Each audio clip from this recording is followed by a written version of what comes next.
Assalamualaikum warahmatullahi wabarakatuh. Saya Sabrina Anjila Amira dengan NIM 21030194009 dari kelas PKU 2021. Kali ini saya akan menjelaskan materi tentang minyak bumi.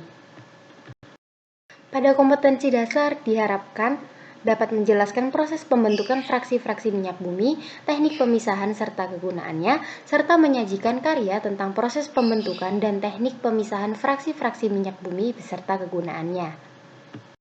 Selanjutnya yakni indikator, mengidentifikasi jenis bahan bakar minyak atau BBM yang dijual di SPBU, memahami proses pembentukan minyak bumi dan cara mengeksplorasinya, memahami proses penyulingan minyak bumi secara destilasi bertingkat, menganalisis proses penyulingan bertingkat untuk menghasilkan minyak bumi menjadi fraksi-fraksinya, serta menyajikan karya tentang proses pembentukan dan teknik pemisahan fraksi-fraksi minyak bumi beserta kegunaannya.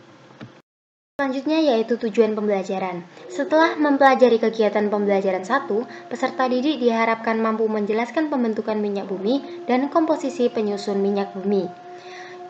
Setelah mempelajari kegiatan pembelajaran 2, peserta didik diharapkan mampu mendeskripsikan teknik pemisahan fraksi-fraksi minyak bumi, kegunaannya, dan mengetahui jenis BBM yang dijual di SPBU. Selanjutnya terdapat apersepsi. Pernahkah Anda makan sate? Apa yang Anda lihat pada sebagian sate yang sudah dibakar? Sebagian sate yang sudah terbakar tersebut terlihat berwarna hitam dan gosong. Apa yang menyebabkan warna hitam pada daging sate tersebut ya? Kemudian, untuk membuat api unggun biasanya menggunakan kayu yang dibakar. Dan lama-kelamaan, kayu yang dibakar tersebut akan menjadi hitam. Mengapa ya bisa demikian? Apakah penyusun daging dan kayu sama? Jadi, daging dan kayu yang dibakar sama-sama mengandung senyawa karbon. Senyawa karbon merupakan senyawa yang tersusun dari atom karbon C, hidrogen atau H, oksigen atau O, dan atom-atom lainnya seperti nitrogen dan belerang. Jika senyawa karbon tersebut dibakar, lama-kelamaan akan terurai menjadi arang yang berwarna hitam. Atom karbon tersebut merupakan penyusun terbanyak senyawa yang ada di alam, khususnya makhluk hidup. Senyawa karbon yang paling sederhana adalah senyawa hidrokarbon. Senyawa ini merupakan penyusun dari minyak bumi. Minyak bumi penting untuk dipelajari karena hasil pengolahan minyak bumi banyak digunakan dalam kehidupan sehari-hari seperti bensin, plastik, minyak tanah, aspal, dan LPG. Berikut adalah contoh video yang bisa dilihat tentang proses pembentukan minyak bumi. Di sini terdapat gambaran bagaimana proses pembentukan minyak bumi itu bisa terbentuk. Minyak bumi berasal dari jasad terenik lautan, baik tumbuhan maupun hewan. Sisa-sisa organisme mengendap di dasar laut, kemudian tertutup oleh lumpur, dan lambat laun berubah menjadi batuan karena pengaruh tekanan lapisan di atasnya. Sementara itu, dengan meningkatnya tekanan dan suhu, bakteri anaerob menguraikan sisa jasad terenik tersebut dan mengubahnya menjadi minyak dan gas. Proses pembentukan minyak dan gas memakan waktu jutaan tahun. Berikut merupakan gambaran proses pembentukan minyak bumi juga. Selanjutnya terdapat komposisi minyak bumi. Minyak bumi adalah suatu campuran kompleks yang sebagian besar terdiri dari hidrokarbon. Hidrokarbon utama yang terkandung dalam minyak bumi adalah alkana, sikloalkana, dan komponen lainnya seperti hidrokarbon aromatik, alifatik, alisiklik, sedikit alkena, dan berbagai senyawa karbon yang mengandung oksigen, nitrogen, dan belerang. Yang pertama yaitu senyawa hidrokarbon alifatik rantai lurus. Senyawa hidrokarbon alifatik rantai lurus atau alkana mempunyai rantai karbon pendek dan banyak terdapat dalam minyak bumi. Contohnya yaitu etana dan propana. Selanjutnya terdapat senyawa hidrokarbon bentuk siklik. Senyawa hidrokarbon siklik adalah senyawa golongan sikloalkana atau sikloparafin. Senyawa ini memiliki rumus molekul sama dengan alkena, tetapi tidak memiliki ikatan rangkap dua dan membentuk struktur cincin. Dalam minyak bumi, antar molekul siklik tersebut kadang-kadang bergabung membentuk suatu molekul yang terdiri atas beberapa senyawa siklik. Selanjutnya yaitu senyawa hidrokarbon alifatik rantai bercabang. Senyawa golongan isoalkana atau isoparafin. Jumlah senyawa hidrokarbon alifatik bercabang tidak sebanyak senyawa hidrokarbon alifatik rantai lurus dan senyawa hidrokarbon bentuk siklik. Selanjutnya yaitu senyawa hidrokarbon aromatik. Senyawa hidrokarbon aromatik adalah senyawa yang mempunyai ikatan rangkap 2 selang-seling dan merupakan senyawa hidrokarbon tak jenuh. Pada umumnya, senyawa hidrokarbon aromatik ini terdapat dalam minyak bumi yang memiliki jumlah atom C besar. Oke, next ke latihan soal 1. Nomor 1, senyawa penyusun minyak bumi yang membentuk rantai terbuka dan bersifat jenuh adalah. Dan soal yang kedua, komponen utama minyak bumi adalah. Nomor 3, minyak bumi terbentuk selama ribuan tahun berasal dari fosil. Dan nomor 4, senyawa yang mempunyai ikatan rangkap 2 selang-seling dan merupakan hidrokarbon tak jenuh adalah senyawa. Oke, next ke kegiatan pembelajaran 2, yaitu tentang teknik pemisahan fraksi-fraksi minyak bumi dan kegunaannya. Minyak bumi digunakan dalam kehidupan sehari-hari, seperti LPG untuk memasak di dapur, bensin untuk bahan bakar kendaraan bermotor, oli digunakan untuk pelumas berbagai mesin kendaraan, dan pelapisan jalan menggunakan aspal. Minyak bumi adalah minyak kental atau crude oil, berwujud cairan kental berwarna hitam yang belum dapat dimanfaatkan. Agar dapat dimanfaatkan, minyak bumi harus mengalami proses pengolahan dahulu. Pengolahan minyak bumi dilakukan dengan kilang minyak yang melalui 2 tahap.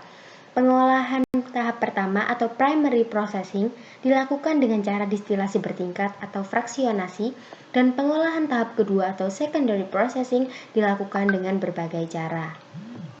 Tahap pertama yaitu destilasi bertingkat. Nah, untuk lebih memahami tentang gambaran destilasi bertingkat, dapat dilihat pada link YouTube yang telah disediakan. Pengolahan minyak bumi tahap pertama dilakukan dengan cara destilasi bertingkat, yaitu proses destilasi berulang-ulang sehingga didapatkan berbagai macam hasil berdasarkan perbedaan titik didihnya, seperti menghasilkan gas, menghasilkan nafta, menghasilkan kerosin dan aftur, menghasilkan solar, dan menghasilkan residu. Selanjutnya tahap kedua. Terdapat perengkahan atau cracking, proses ekstraksi, proses kristalisasi, serta proses pembersihan dan kontaminasi. Nah, selanjutnya yaitu hasil proses tahap kedua. Pada titik didih kurang dari 20 derajat Celcius, dapat digunakan sebagai bahan bakar gas dikenal sebagai LPG, bahan baku pembuatan berbagai produk petrokimia. Selanjutnya pada titik didih 20-60 derajat Celcius dapat digunakan sebagai cairan pembersih. Selanjutnya pada titik didih 60-100 derajat Celcius dapat digunakan sebagai nafta dan cairan pembersih juga. Selanjutnya yaitu pada titik didih 40-200 derajat Celcius dapat digunakan sebagai bensin. Kemudian titik didih 175-325 derajat Celcius dapat digunakan sebagai kerosin atau minyak tanah, bahan bakar jet. Kemudian pada titik didih 250-400 derajat Celcius dapat digunakan sebagai solar, minyak diesel. Pada titik didih zat cair dapat digunakan sebagai oli, pelumas, serta yang terakhir yaitu titik didih zat padat dapat digunakan sebagai lilin parafin, aspal. Next, terdapat jenis fraksi minyak bumi dan kegunaannya. Oke, dapat dilihat pada layar, terdapat fraksi ringan gas, petroleum ether atau PE, bensin, nafta, minyak tanah, solar, pelumas, lilin, dan aspal. Oke, selanjutnya ke jenis BBM yang dijual di SPBU. Apakah ada yang tahu apa bahan dasar dari bensin? Terdapat 2 bahan dasar bensin, namanya isooktana dan normal heptana atau N-heptana. Bensin merupakan salah satu fraksi dari minyak bumi yang terdiri dari rantai hidrokarbon isooktana dan beberapa rantai lurus yang salah satunya ialah heptana. Kualitas bensin dapat ditentukan dari bilangan oktan. Bilangan oktan merupakan persentase volume dari bahan dasar bensin. Bahan dasar bensin ada isoktana dan N-heptana. Jadi dapat disimpulkan bahwa semakin tinggi persentase isooktananya, maka bilangan oktan dari bensin tersebut semakin tinggi. Semakin tinggi bilangan oktannya, maka semakin baik pula kualitas bensin tersebut. Nah, di sini premium mempunyai kandungan isooktana 88% dan bilangan oktan sebesar 88. Untuk Pertalite mempunyai kandungan isooktana 90% dan bilangan oktan sebesar 90. Selanjutnya Pertamax mempunyai kandungan isooktana 92% dan bilangan oktan sebesar 92. Dan yang terakhir yaitu Pertamax Turbo yang mempunyai kandungan isooktana 98% dan bilangan oktan sebesar 98. Next ke latihan soal yang kedua.